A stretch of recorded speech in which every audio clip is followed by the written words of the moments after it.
میں پاور ہیں. اور ہماری آج سب سے بڑی بدقسمتی یہ ہے کہ ہمارے پاس کوئی لیڈرشپ نہیں.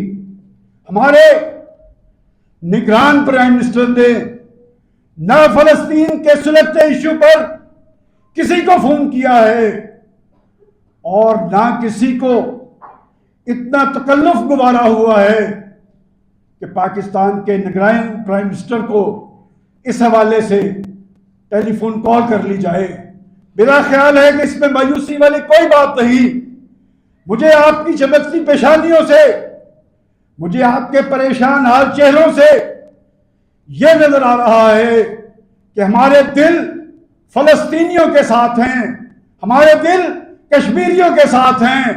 اور جب تک کشمیر اور فلسطین کا مسئلہ حل نہیں ہوگا، امن عالم کی کوئی گارنٹی نہیں دی جا سکتی.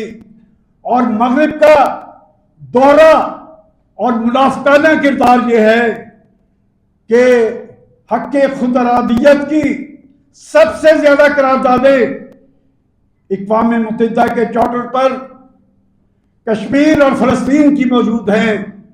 اور جہاں پر عالمی استعمار امریکہ کے مفادات ہوتے ہیں تو وہ سوڈان کے اندر بھی استصواب رائے کروا دیتا ہے، وہ ایریٹریا میں بھی کروا دیتا ہے، وہ مشرقی تیمور میں بھی کروا دیتا ہے.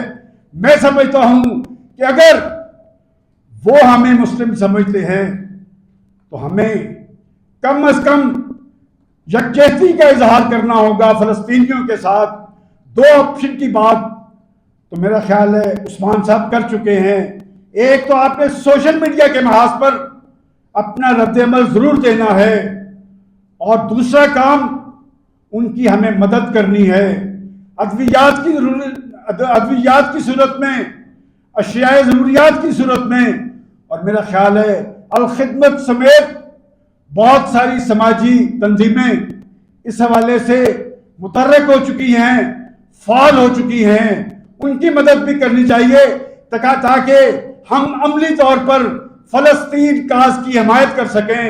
اور آخری بات میں یہ کہنا چاہتا ہوں کہ ہم اپنے سوشل میڈیا کے ذریعے پاکستان کی حکومت پر اور پاکستان کی سیاسی جماعتوں پر یہ پریشر ضرور ڈالیں کہ اگر آپ نے پاکستان کے اندر سیاست کرنی ہے، اپنا کوئی کردار ادا کرنا ہے، تو آپ کو عملی طور پر فلسطینیوں کے ساتھ اور فلسطین کاز کے ساتھ کھڑا ہونا پڑے گا.